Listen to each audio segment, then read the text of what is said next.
પેલા આ બધું મૂકો સાહેબ. શું નામ તમારું? અજયસિંહ પ્રવીણસિંહ રાઠોડ. અજયસિંહ પ્રવીણસિંહ રાઠોડ. આજે ઉવા ગામના રહેવાસી. એમનું ખેતર ક્યાં છે? ખેતર આવેલું તમારું કુવા ગામમાં, કુવા કાપલિયા રોડ પર. કાપલિયા રોડ પર એમણે શેરડીનું રોપાણ કર્યું છે. કઈ જાત છે? 8005. 8005. 8005ની અંદર અત્યારે મશીન દ્વારા જે કટિંગ થઈ રહેલું છે એમના ખેતરની અંદર તમે જોવા માટે આવ્યા છે કે ભાઈ એમણે જે નેટસપ કંપનીનો આ જે સ્ટીમરીચ છે 99 છે એનો ઉપયોગ કરેલો છે. તો જોઈએ કે ભાઈ શેરડી કેવી થયેલી છે, એના માટે અહીં અમે આવ્યા છે. તે એમને પૂછ્યું કે તેમણે કેટલા ડોઝ નેટસપ કંપનીની પ્રોડક્ટના આપેલા છે. તો અજયભાઈ, તમે કઈ રીતે આપી પ્રોડક્ટ યુઝ કર્યો તમે? શરૂઆતમાં મેં જ્યારે શેરડી રોપી ત્યારે પહેલા ડ્રિન્ચિંગ કર્યું 2 થી 3 દિવસની અંદર પહેલું. ત્યાર પછી પાછું બીજું ડ્રિન્ચિંગ કર્યું 20-25 દિવસ પછી. અને ત્યાર પછી અમારે આપણો જે આ નેટસપ કંપનીનો જે સ્પ્રે છે સ્ટીમરીચ સેટ અને બાયો 99નો તે સ્પ્રે કર્યો.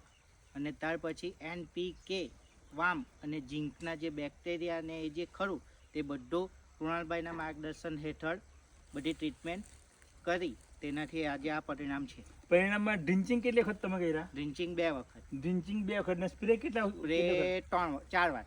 4 વખતના સ્પ્રે થયેલા છે અને 2 વખતનું ડ્રિન્ચિંગ છે.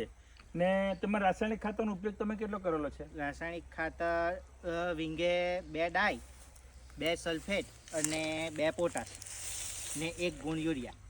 આટલું જ આપેલું? આટલું જ, 1 વીંગાનું માપ. તો પેલા ખાતરનો ડોઝ કેટલો આપતા હતા? પહેલા મેં વિંગે 3 ગુણ ડાઈ આપતો હતો, 3 ગુણ પોટાશ આપતો હતો, 3 સલ્ફેટ આપતો હતો. એ બધું 3 ગુણ આપતો હતો. યુરિયા 3 ગુણ આપતો હતો. તેની જગ્યાએ આ વખતે મેં યુરિયા 1 જ ગુણ વાપર્યો. તે કેમેરાનો મતલબ છે નેટસપ કંપનીનો ઉપયોગ કર્યો, તેમણે રાસાયણિક ખાતરનો ઉપયોગ ઓછો કરેલો છે. તો ઓછો કરેલો છે ને તેની સામે આ તમારી આગળ રિઝલ્ટ છે.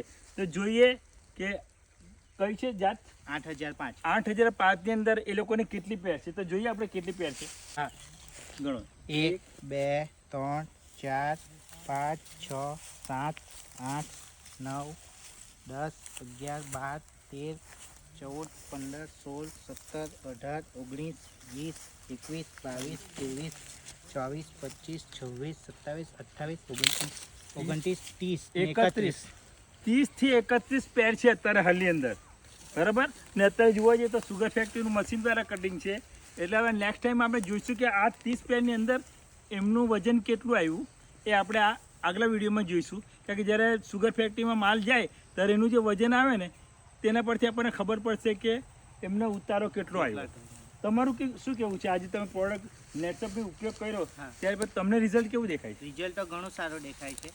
વજન તો સારું છે શેરડીનું ઉચકવામાં. હવે વજન સારું આવશે એવી પૂરેપૂરી આશા છે. બરાબર છે. તમે આશા રાખીએ કે નેટસપ કંપનીની પ્રોડક્ટ જે આજે 25 વર્ષથી માર્કેટમાં છે તો એના લોકોને વજનમાં પૂરેપૂરો લાભ મળે. આ છે શેરડી.